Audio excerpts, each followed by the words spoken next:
Leçon de l'école du sabbat dimanche 18 juin 2023. Préparation à la crise finale. Préparation à la crise finale.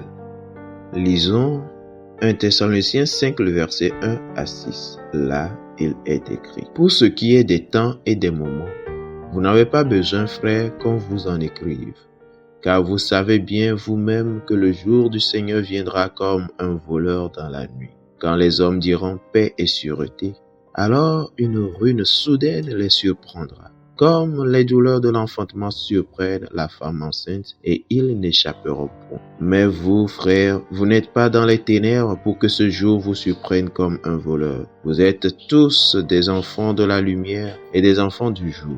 Nous ne sommes point de la nuit ni des ténèbres. Ne dormons donc point comme les autres, mais veillons et soyons sobres. Amen. Quel avertissement l'apôtre Paul nous donne-t-il concernant les derniers jours de l'histoire humaine? L'apôtre Paul a exhorté les croyants de Thessalonique à veiller et à être sobres dans le contexte de la seconde venue de Christ. Et si Paul disait cela aux croyants de l'époque, que nous dirait-il aujourd'hui? Il a également déclaré qu'ils étaient des enfants de la lumière, 1 Thessaloniciens 5, le verset 5, et qu'ils n'étaient pas dans les ténèbres pour que ce jour, le retour de Christ, 1 Thessaloniciens 5, verset 4, les surprenne comme un voleur, 1 Thessaloniciens 5, le verset 4. Jésus a utilisé l'expression veiller en relation avec une prière sincère et honnête. Matthieu chapitre 24, le verset 42. Matthieu 26, le verset 40 et 41. Veiller, c'est être spirituellement vigilant. Avoir l'esprit sobre, c'est prendre au sérieux les temps dans lesquels nous vivons et se concentrer sur les choses qui comptent vraiment. Ellen G. White ajoute, je cite, « Nous qui connaissons la vérité, nous devons nous préparer à ce qui va bientôt frapper le monde comme une surprise écrasante. » Fin de citation. Testimonies for the Church, volume 8, page 28. Et bien que cela puisse être une surprise pour le monde, cela ne devrait pas être une surprise pour nous. Bien que nous ne sachions pas quand cela se produira, nous en voyons suffisamment pour savoir que cela arrive et que c'est maintenant, aujourd'hui, qu'il faut être prêt.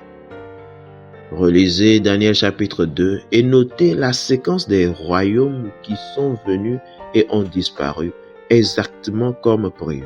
Qu'est-ce que cela nous apprend sur la façon dont nous pouvons faire confiance que ce que Dieu dit va arriver, va effectivement arriver?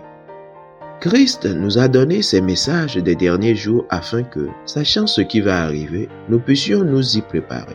La prophétie de Daniel et d'Apocalypse, associée aux dons modernes de prophétie, nous donne un aperçu divin de ce qui arrivera à ce monde.